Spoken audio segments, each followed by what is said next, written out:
السلام علیکم ورحمۃ اللہ وبرکاتہ۔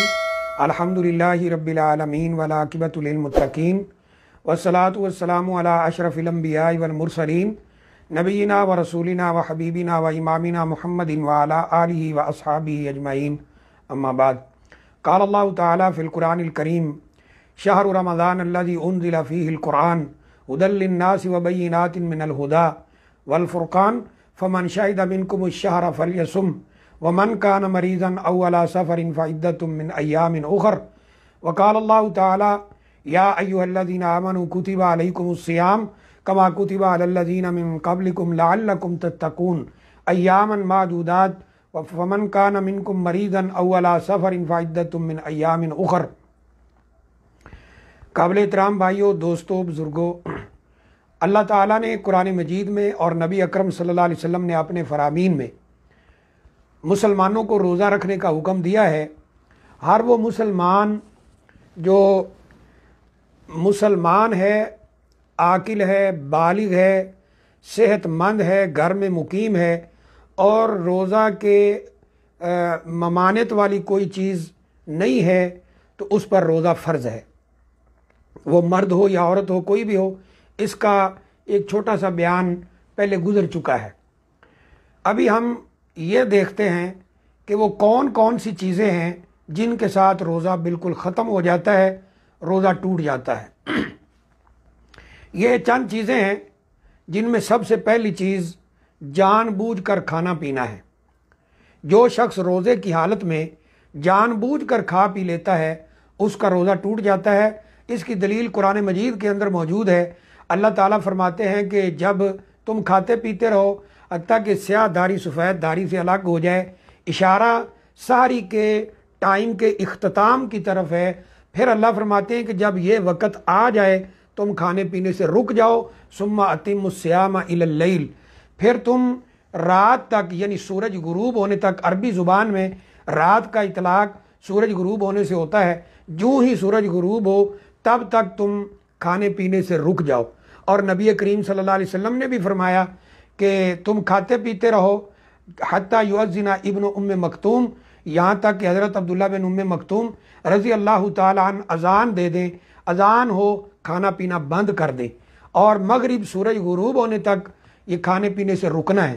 اگر کوئی شخص جان بوجھ کر کھا پی لیتا ہے اس کا روزہ ختم ہو جائے گا، اور اس کی جگہ پر اسے اللہ تعالیٰ سے توبہ بھی کرنا ہوگی اور ایک روزہ بطور قضا رکھنا ہوگا۔ دوسری چیز جس سے روزہ ٹوٹ جاتا ہے وہ کھانے پینے کے حکم میں جتنی چیزیں ہیں، یعنی کوئی بھی ایسی چیز جو کسی بھی طریقے سے معدے میں چلی جائے، چاہے وہ غذائی انجیکشن ہو یا کوئی ناک سے چیز چلی جائے یا کسی اور طریقے سے معدے میں چلی جائے تو روزہ بالکل ختم ہو جائے گا۔ حلق سے نیچے اتر جائے روزہ ختم ہو جائے گا۔ یعنی نمبر ایک کھانا پینا، جان بوجھ کر کھانا پینا اور جان بوجھ کر کوئی بھی چیز کھانے پینے کی طرح اپنے معدے میں پہنچانا، وہ ناک کے راستے سے ہو، کانوں کے راستے سے ہو، یا پھر یہ انجیکشن کے ذریعے ہو، ڈرپ کے ذریعے ہو، غذائی چیزیں جو ہیں اس سے بھی روزہ ٹوٹ جائے گا۔ یہ دونوں ایک دوسرے سے ملتی جلتی چیزیں ہیں، کھانا پینا اور نمبر دو کھانے پینے کی طرح جو بھی اس معنوں میں چیز ہے اس سے روزہ ٹوٹ جائے گا۔ نمبر تین جس سے روزہ ٹوٹتا ہے وہ ہے اپنے گھر والی کے ساتھ ہم بستری کرنا، جان بوجھ کر ایسا کرنا، اس سے روزہ ٹوٹ جاتا ہے۔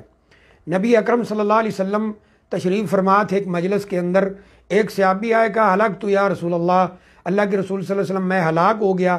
آپ نے پوچھا کہ کیا ہوا ہے، کیوں ہلاک ہو گئے ہو؟ وہ صحابی عرض کرتے اللہ کے رسول صلی اللہ علیہ وسلم میں نے رمضان مبارک کے دن کے وقت، یعنی روزے کے وقت اپنی بیوی کے ساتھ تعلق قائم کر لیا ہے۔ آپ نے فرمایا ایک غلام آزاد کرو، یعنی یہ کفارہ ہے۔ اگر کوئی جان بوجھ کر روزہ جماع کے ساتھ، ہم بستری کے ساتھ، بیوی سے تعلق کے ساتھ توڑ دیتا ہے تو اس پر قضا بھی ہے، یعنی اس کی جگہ روزہ رکھنا ہے، اور ساتھ ساتھ کفارہ بھی ہے۔ کفارہ کیا ہے؟ فرمایا ایک گردن آزاد کرو۔ اس نے کہا مجھے اتنی طاقت نہیں ہے میرے پاس۔ فرمایا 60 روزے رکھو۔ وہ عرض کرنے لگا کہ میں ایک روزہ بھی اس طرح نہیں رکھ سکا تو میں 60 روزے بطور کفارہ نہیں رکھ سکتا، اس کی طاقت میرے پاس نہیں ہے۔ نبی اکرم صلی اللہ علیہ وسلم نے فرمایا پھر 60 مسکینوں کو کھانا کھلاؤ۔ تو اس نے کہا میں اتنی طاقت مالی میرے پاس ہے نہیں کہ میں 60 مسکینوں کو کھانا کھلاؤں۔ آپ نے فرمایا اچھا بیٹھ جاؤ۔ نبی اکرم صلی اللہ علیہ وسلم معلم کائنات ہیں، رحمت للعالمین ہیں، اس شخص کو بٹھایا۔ ایک آدمی، حدیث میں آتا ہے کہ ثم جاء رجل بمقتل من تمر، کھجوروں کا ایک ٹوکرا لے کر آیا بڑا۔ آپ نے فرمایا این السائل، وہ کہاں ہے جو ابھی سوال کر رہا تھا؟ تو اس نے عرض کیا یا رسول اللہ صلی اللہ علیہ وسلم میں یہاں موجود ہوں۔ فرمایا یہ لے جاؤ اور مسکینوں کو 60 مسکینوں کو کھلا دو، تمہارا کفارہ پورا ہو جائے گا۔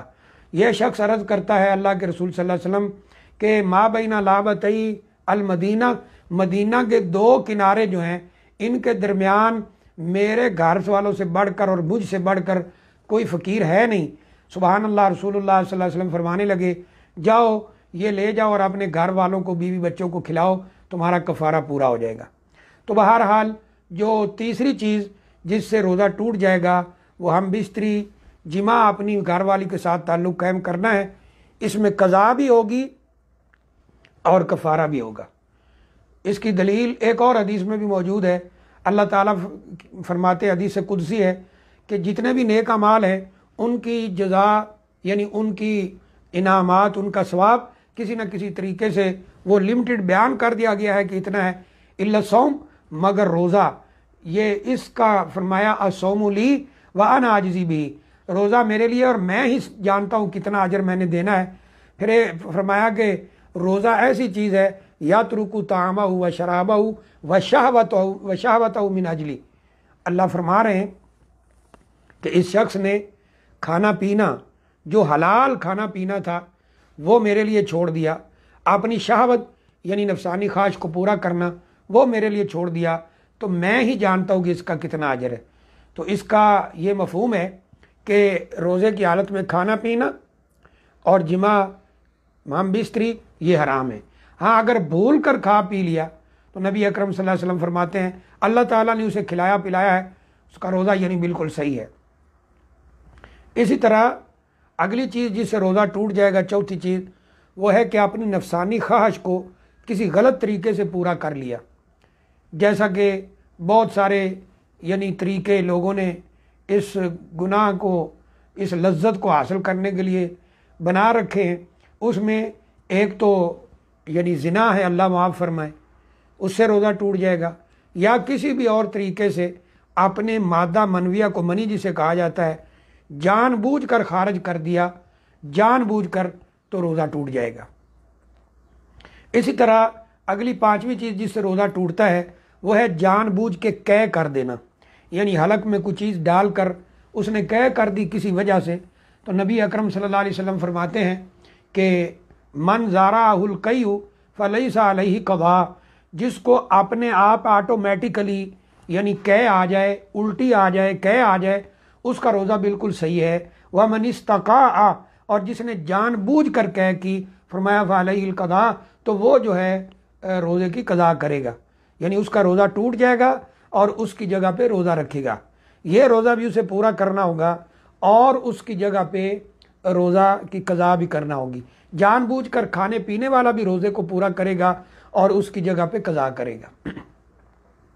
اسی طرح اگلی چیز، چھٹی چیز جس سے روزہ ٹوٹ جاتا ہے وہ عورتوں کے متعلق ہے کہ اگر کسی عورت کو ایام شروع ہو گیا، اس کا خون شروع ہو گیا، یا پھر کسی عورت کے ہاں بچے کی پیدائش ہوگی اور اس کو خون شروع ہوا، یہ یعنی پیریڈز جو ہیں، حیض بولا جاتا ہے، ان کی بلیڈنگ، ان کی وجہ سے خون کا جاری ہو جانا، اس سے روزہ ختم ہو جائے گا، تاکہ اگر عورت نے روزہ رکھا بھی ہو تو وہ روزہ ختم ہو جائے گا، اور اس طرح بچے کی پیدائش کا خون جو ہے وہ جاری ہو جائے تو روزہ ختم ہو جائے گا۔ اس کی دلیل حدیث شریف میں موجود ہے، جب عورتوں نے پوچھا تھا کہ ہمارا جو دین کا نقص آپ بتا رہے ہیں اللہ کے رسول صلی اللہ علیہ وسلم وہ کیا ہے، تو آپ نے فرمایا کیا ایسا نہیں ہے کہ جب تم میں سے کوئی عورت ایام میں چلی جاتی ہے، اس کا حیض شروع ہو جاتا ہے، تو اس کی نماز بھی گئی اور روزہ بھی گیا، یعنی نماز بھی نہیں پڑھ سکتی، روزہ بھی نہیں رکھ سکتی، نماز کی معافی ہے، روزہ کی بعد میں قضا کرنا ہوگی، جتنے روزے ایام حیض میں چھوڑے ہوں گے یا ایام نفاس میں ان کی قضا کرنا ہوگی۔ ہاں اگر روزے کسی وجہ سے زیادہ جمع ہو گئے پھر وہ فدیہ دے سکتی ہے، وہ ایک الگ تفصیل ہے۔ ایک وقت کا کھانا ایک مسکین کو دینا ہوگا ایک روزے کے بدلے میں، جس کی مقدار حدیث میں نصف سا یعنی تقریباً 1.25 کلوگرام ہے۔ اس طرح اگلی چیز جس سے روزہ ٹوٹ جاتا ہے وہ ہے خون کا اتنی مقدار میں نکلنا کہ جسم پہ کمزوری واقع ہو جائے، اس سے بھی روزہ ٹوٹ جائے گا۔ جیسے مجبوراً کسی کو خون دینا پڑ گیا، اس کی جان جا رہی ہے، ڈاکٹر خون لینا چاہتے ہیں اور کوئی بندہ اس کا خون میچ نہیں کر رہا، روزہ دار کا کر گیا، تو وہ دیکھتا ہے کہ میں زندگی کو بچا لوں، اس کو وہ خون کی بوتل دیتا ہے، خون دیتا ہے، تو اس سے روزہ ٹوٹ جائے گا۔ اس طرح اتنا خون جسم سے نکل گیا یا نکال دیا کسی وجہ سے کہ اس سے یعنی جسم پہ کمزوری واقع ہو، معدے پہ کمزوری واقع ہو، تو اس سے بھی روزہ ٹوٹ جائے گا۔ ہاں چھوٹا موٹا خون یعنی جیسے یہ خون ٹیسٹ کرنے کے لیے کہ گروپ کون سا ہے، تھوڑا سا نکالا یا زخم کوئی ہو گیا اس طرح، تو اس سے انشاءاللہ روزہ نہیں ٹوٹتا ہے۔ تو یہ چند چیزیں ہیں جن سے روزہ ٹوٹ جاتا ہے۔ جان بوجھ کر کوئی چیز کھا لینا، جان بوجھ کر کوئی چیز پی لینا، یا جان بوجھ کر اسی کے حکم میں جو چیزیں ہیں جیسے غذائی انجیکشن لگوا لینا، ڈرپ وغیرہ لگانا، یہ اس سے روزہ ٹوٹ جائے گا۔ جو انجیکشن غذائی نہیں ہے یا انسولین ہے یا آج کل جیسے کرونا کے انجیکشن لگ رہے ہیں، علماء کا یہ فتویٰ موجود ہے کہ ان سے روزہ نہیں ٹوٹتا ہے۔ تو اس طرح تیسری چیز جس سے روزہ ٹوٹ جاتا ہے وہ اپنی بیوی کے ساتھ ہم بستری ہے، جماع ہے، اس سے بھی روزہ ٹوٹ جائے گا۔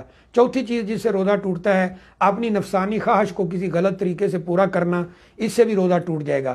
پانچویں چیز جس سے روزہ ٹوٹ جاتا ہے جان بوجھ کر قے کر دینا، اپنے آپ آ گئی تو روزہ نہیں ٹوٹے گا، جان بوجھ کر کی تو روزہ ٹوٹ جائے گا۔ اس طرح اگلی چیز جس سے روزہ ختم ہو جاتا ہے وہ عورتوں کا حیض کا یا نفاس کا خون ہے، اس سے روزہ ٹوٹ جاتا ہے۔ اس طرح اگلی چیز ساتویں چیز جس سے روزہ ٹوٹتا ہے وہ ہے کہ خون اتنا زیادہ نکل جانا یا نکال دینا جس سے جسم پہ کمزوری واقع ہو، جیسے کسی کو بوتل خون کی ڈونیٹ کرنا یا ویسے دینا کسی کی زندگی بچانے کے لیے، تو اس سے بھی روزہ ٹوٹ جائے گا۔ اور اس کے جو انگیز چیز بتائی کہ تھوڑا بہت خون ہو، اس سے انشاءاللہ اگر وہ نکلتا ہے زخم ہو جاتا ہے اس سے روزہ انشاءاللہ نہیں ٹوٹے گا۔ تو غذائی انجیکشن جو ہے ان سے روزہ ٹوٹے گا، دوسرے انجیکشن سے انشاءاللہ روزہ نہیں ٹوٹتا ہے۔ یہ چند چیزیں ہیں جو میں نے عرض کر دی ہیں۔ اللہ تعالیٰ سے دعا ہے اللہ تعالیٰ ہمیں دین کو سمجھنے کی اور قرآن حدیث کی روشنی میں اس کو صحیح طور پر بیان کرنے کی، اس پر غور کرنے کی اور عمل کرنے کی توفیق عطا فرمائے، اور رمضان مبارک کی بابرکت گھڑیوں سے ہمیں فائدہ اٹھانے کی توفیق عطا فرمائے۔ وآخر دعوانا ان الحمد للہ رب العالمین۔